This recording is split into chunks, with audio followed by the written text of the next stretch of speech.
getting ready for the summer in my van, and so I got one of these. It's a dehydrator. I'm going to open it up. This is the other side of it.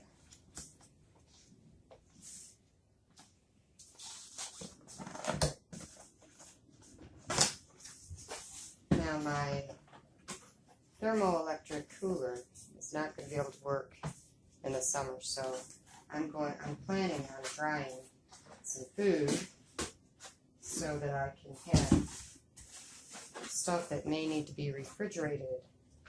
Actually, in my van, when I dehydrate it, it will not need refrigeration. So that's my plan. Now, I'll get this out of here without. Let's see.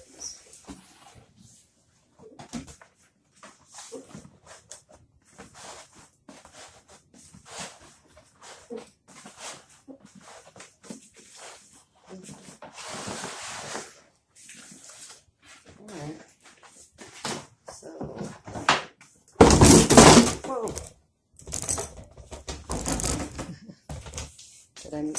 Alright. Catastrophe averted. Alright, so here's the unit.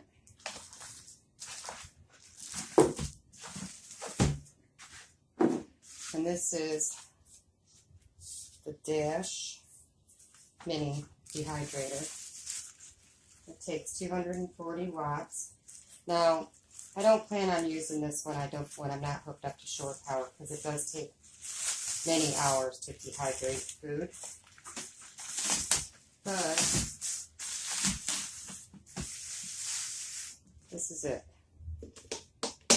And then when you're dehydrating, the trays sit up like this. So it goes, when you're storing, it goes this way. But when you're dehydrating, they go this way. So it's going to become much taller. At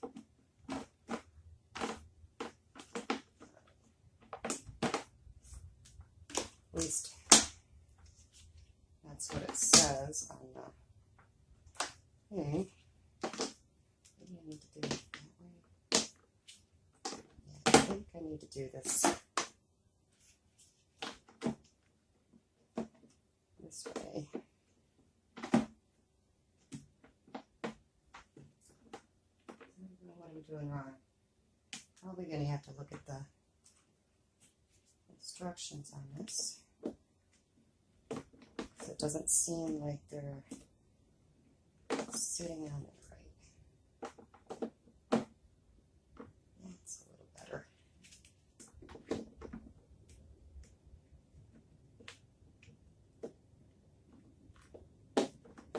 Maybe it goes this way.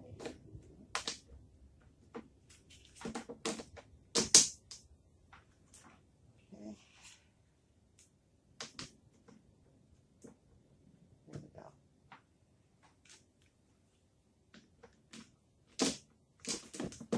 These ones are not right. They're supposed to go.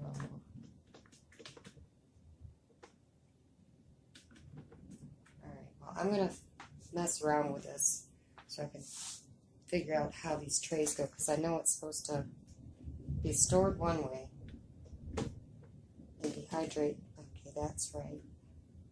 That one's right. This one right here is not right.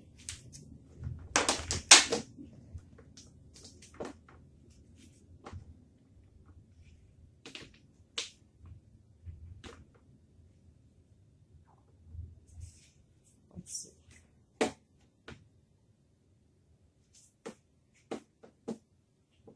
That's right now. That's not right.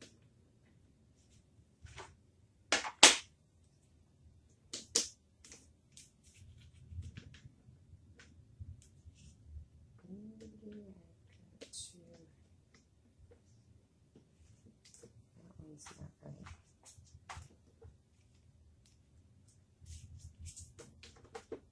There we go. Oh, they have to be a specific way, so this way. Okay, so it comes with 5 trays. 5 trays. And then the lid, which that apparently also has to be on the right way.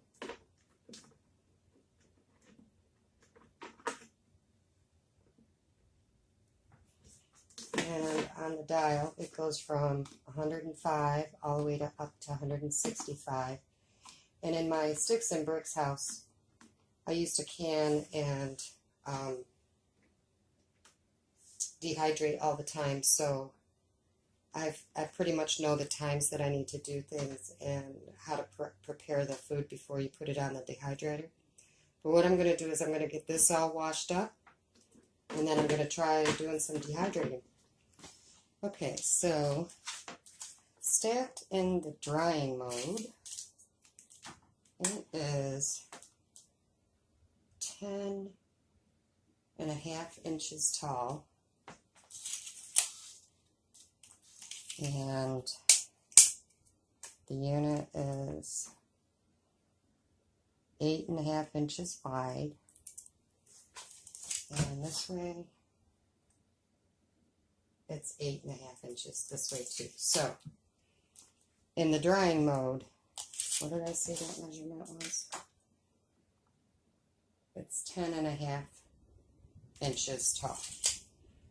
When you turn these things around for storage, I'll come back, after I turn them all around, I'll come back and I'll tell you how tall it is when you're storing it. And after you figure out how to change these, I thought when it said that you flip them over, I thought it meant take this and flip it this way. But what it means is take this and flip it this way. So see how it, I don't know if it's coming out on the camera, but that's how you're supposed to turn them when you want to store it or when you want to use it.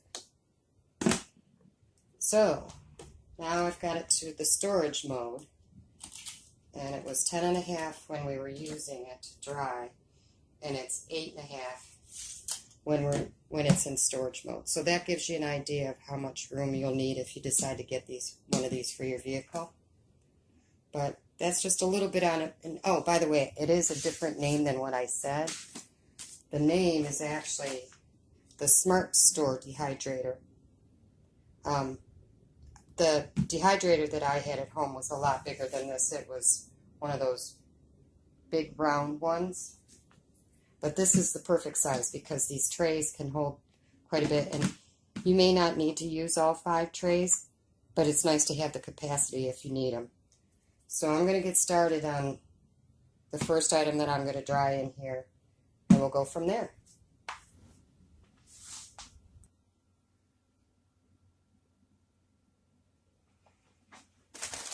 Okay, so I've got some of this cabbage left over, and it does require refrigeration, so I want to dehydrate this so that what I use this for is like putting it into soups and dishes like that.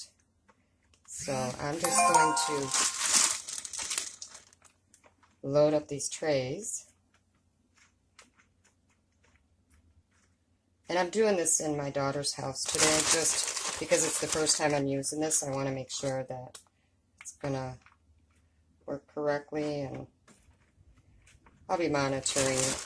When you dehydrate, it can take many, many hours. So I'm going to start it now, and it is 2:20. And normally when I would do this in my sticks and bricks, I would let it go overnight. Okay, so that's tray number 1. And the thing with dehydrating, I don't know if you are familiar with, how to load your trays or whatever, or if you ever dehydrated before, but you don't want to overload them. You want to keep them as loose as you possibly can get them.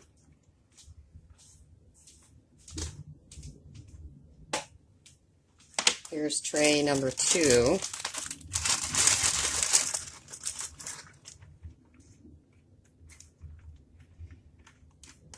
Yeah, like I said, during the summer I'm not going to be able to use my cooler, or my thermoelectric cooler. So what I'm trying to do is have items that I can just dry store and use them to cook with, because the thermoelectric cooler will only get, I think it's 30 degrees below the ambient temperature, and it can get really hot in a van.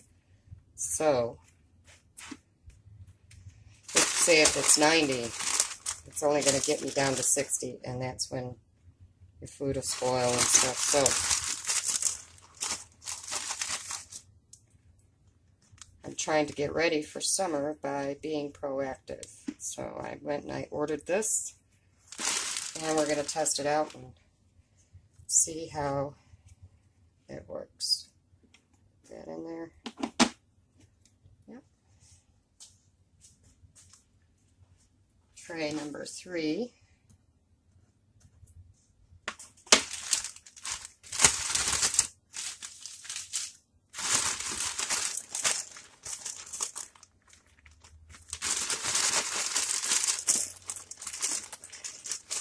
These trays are a lot smaller than the one that I had in my Sticks and Bricks. I do still have that. It's just at my other daughter's house in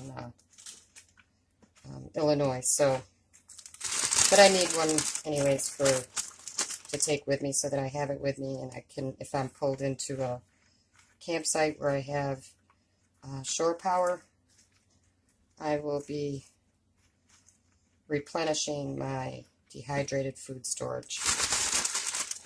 You can dehydrate all kinds of stuff. And the other good thing about dehydrating it is, like canned beans, you know, sure, they don't require refrigeration until you open them. And if you don't use them all, then you have to refrigerate it. Well, if I dehydrate this, like for instance this cabbage, I can take out just exactly what I need for my recipe, so that I'm not going to have to find refrigeration for the leftovers. So that's another reason why I think that dehydrating food while living in a van is a good idea. Okay, there's tray number 3.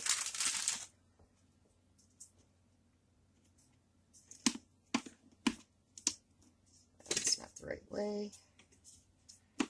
So there we go. And you'll see how much this shrinks down once you get it dehydrated. If you've never dehydrated food before, it's amazing how much room you can save.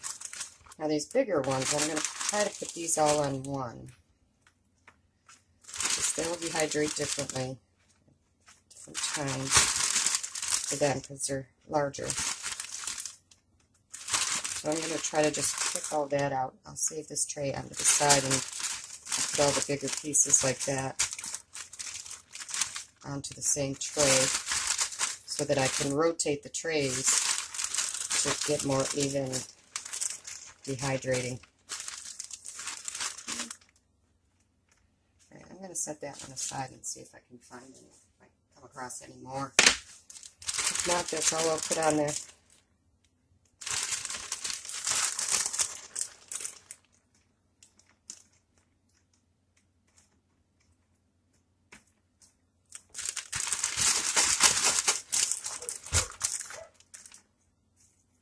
There's another piece for that one.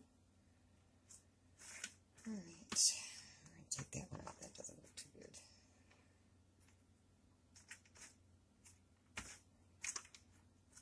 Okay. That one over here.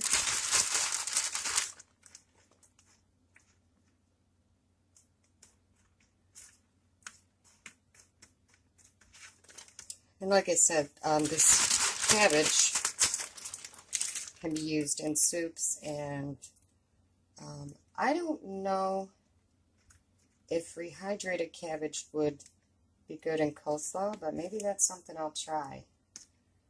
I've never done it, so I don't know. But that'd be a good follow-up on this one, I think.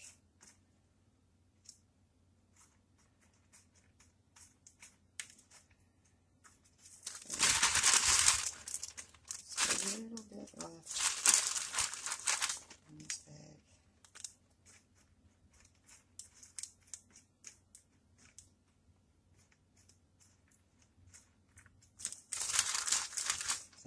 those little teeny pieces. Okay. Those pieces are much too small. I can do maybe a couple of these larger ones on here.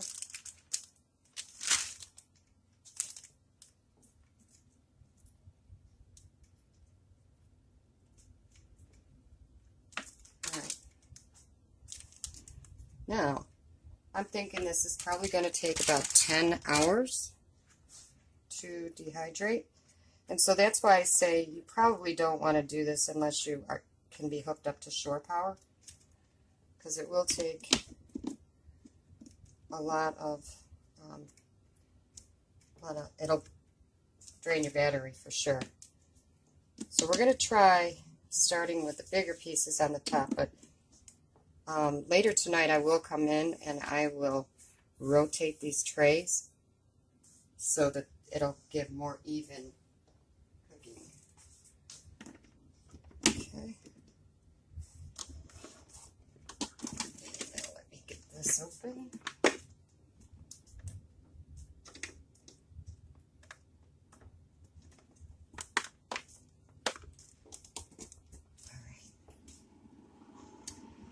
And for fruits and vegetables, you want to set it at about 145 to 150, I believe. I'm going to go and make sure that that's correct, because it's been a little while since I dehydrated stuff, so I do want to check that. But if it's any different, I'll put it in the video. I know that for meats it's 165. So, anyways, that's all there is to dehydrating cabbage. So I'm going to, like I said, it is 2:30 right now. So I'm going to let this go for probably at least 3 or 4 hours right now. And then I'll come in and I'll rotate the trays. And then we'll check back on that too. So there you go. That's the first part of the dehydrating.